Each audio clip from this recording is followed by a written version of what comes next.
Cuando escuchamos estas cosas, lo que nos genera es una rabia infinita, pero infinita, cuando todos los días vemos circunstancias de esta naturaleza. Pero vamos a graficarla en estadística. Y no se olviden de este nombre, de este abominable nombre que violó a esa criaturita de 2 meses, Isidro Salcedo. Y la madre, fugada, sin enfrentar una situación de este tipo. Ahí hay una corresponsabilidad gigantesca y contradicciones también muy grandes en el Código Penal. Muchísimo trabajo como ciudadanos y como autoridades. Pero vamos a hablar en términos estadísticos de las agresiones. En el 2016 se registraron 21.783 denuncias por agresión sexual. En el 17, en lo que va del año, 17.182 denuncias. Estamos seguros que esa cifra va a crecer de aquí a fin de año. Pero nos vamos a detener en esta cifra. Por día hay 63 denuncias. Por hora, señores, señoras, hay 2.6 denuncias. Como decía Roberto Ramírez, en este momento pueden estar violando a alguien y está denunciando. Y la información que normalmente tenemos a partir de una estadística es que es más o menos 1/3 de lo que verdaderamente pasa, porque la gente deja de denunciar, porque señala y cree que hay mucha indiferencia y no hay una eficiencia en el resultado de hacer justicia. Y tenemos aquí una cifra también desgarradora. El 70% de las víctimas son menores de edad. Hemos visto al principio del programa estos profesores violando a sus alumnas. Entre 13 y 17 años, el 70%. 60% agresiones son en la vivienda de la víctima, es decir, donde debería estar protegida. El 60% son las agresiones. Y peor aún, el 40%, el agresor es alguien cercano, alguien del entorno familiar. Son datos del Ministerio Público y, como hemos señalado, normalmente estos datos son 1/3 de lo que verdaderamente sucede en el país. Pongámonos a pensar, a reflexionar y a enfrentar el problema. Por eso quiero recordarles la pregunta del día de hoy, que ha generado precisamente mucha controversia y creo que va más allá de una etiqueta.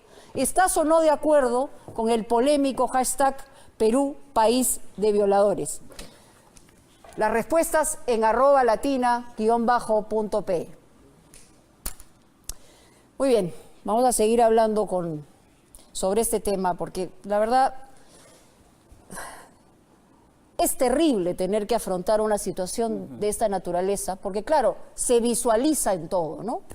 Carmen González, que es psicoterapeuta, está con nosotros para no tratar de explicar, sino para mapear la situación y por qué estamos frente a esto. Una ciudad como la de Lima, ¿qué pasa por la cabeza de estos violadores, de estos agresores sexuales? ¿Cómo es que Lima, el Perú, se convierte en el mundo, en el tercer país donde más violaciones se registran? Y Lima es la 5ª ciudad más peligrosa del mundo también en relación a una mujer. Mira, lo primero que tenemos que decir y pensar, al margen de la cólera que podamos tener, es que los violadores son fabricados en los hogares. Son 2 caras de la misma moneda.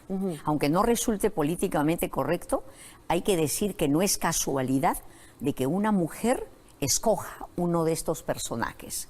Y tampoco es casualidad que una primera etapa los tolere. Ahora, ¿estás diciendo, Carmen, que nosotros lo que estamos haciendo es criar violadores? Claro, eso estoy diciendo. Estamos en una sociedad absolutamente impulsiva, donde los padres no saben que la primera enseñanza que tienen que hacer es la tolerancia.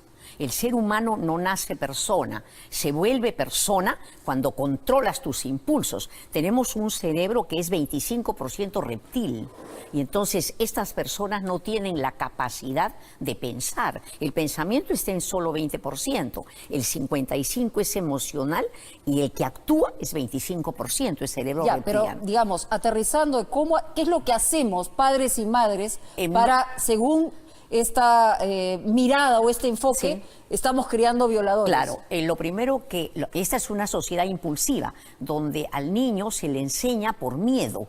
Los padres quieren tener hijos educados y entonces cuando el hijo no le hace caso, le pegan, lo asustan. La palabra obedecer es una palabra muy fea. Tú obedeces por miedo, pero no se le enseña al niño la capacidad de pensar. Entonces no llegan a tener un espacio para el pensamiento. Lo que tú estás diciendo es que padre y madre somos responsables de una situación de este tipo. Es decir, Fabricamos. que a partir de la violencia Claro, fabricamos la violencia, fabricamos seres impulsivos. Acá estamos hablando de padres que abandonan a sus hijos, de niños que desde pequeños ven el maltrato familiar. Estamos hablando de una gran cantidad de violencia sexual en las familias, de alcoholismo de los padres, de drogadicción. Ya, pero también hay una estructura, digamos, machista, patriarcal, También, de todas donde hay un maneras. sentido de pertenencia en relación a la todas mujer. maneras, O sea, ese es el gran contexto. El gran contexto es que es una sociedad machista donde los hombres tradicionalmente se han sentido superiores y que consideran a la mujer un objeto. Antes este control, este dominio, esta necesidad de poder, la ejercían a través de que eran proveedores, a través de que ellos se suponía que eran la autoridad. Desde el año 60 más o menos empieza a cambiar la situación y entonces cuando la mujer comienza a trabajar. Yo creo que hemos dado discursos a la mujer. Tu cuerpo es tu territorio, no te dejes maltratar. Pero los hombres han perdido poder. Y esa incapacidad para asumir la nueva realidad, donde ya no tienen el poder de antes, creo que lo han asimilado de diferente manera. ¿Pero qué diablos hacemos entonces? O sea, ¿cómo enfrentamos? Yo creo que hay que hacer un discurso también para ellos, ¿no? Hacerles ver que la realidad nunca será como antes. La realidad es que ya no tienen el poder de antes. Ahora, claro, pero en el discurso yo no creo que esté la solución. No, o sea, no, necesariamente. Pero, necesariamente es la crianza. Pero así como damos discursos a través de medios sobre que las mujeres no tienen que dejarse maltratar, no nos hemos referido a los varones para hacerles ver de que nada será como antes y que tienen que aceptar la realidad. Ahora, esta realidad la aceptan en diferentes grados. Un hombre impulsivo, fabricado de esa manera, no va a entender, porque no tiene espacio para el pensamiento. Es simplemente un animal, ni un animal. Solamente una pregunta final, Carmen. Sí. ¿Qué pasa por la cabeza de un violador? No pasa por la cabeza porque no piensa, solo es un hombre que frente a una emoción descarga. Pero no hay pensamiento. Es una reacción instintiva, es una reacción. No, es impulsividad. Es solamente pura. impulsividad. Es pura impulsividad. Cuando tú tienes una emoción y quieres golpear a tu hijo o a alguien, tienes que pensar. Si es que, ¿qué va a pasar? En ese momento no hay pensamiento, solo hay descarga. Y eso es lo que tenemos que evitar en la crianza. Pero a mí me grafica claramente uno de los sujetos que violó a la censadora y dice, bueno, no gritó, pues. Claro. Entonces Ahora, es el sentido de pertenencia de un objeto que tú puedes maneras, tomar cuando te da la gana. Es un objeto, esto está dentro del contexto machista, pero también hay que ver la impulsividad y probablemente...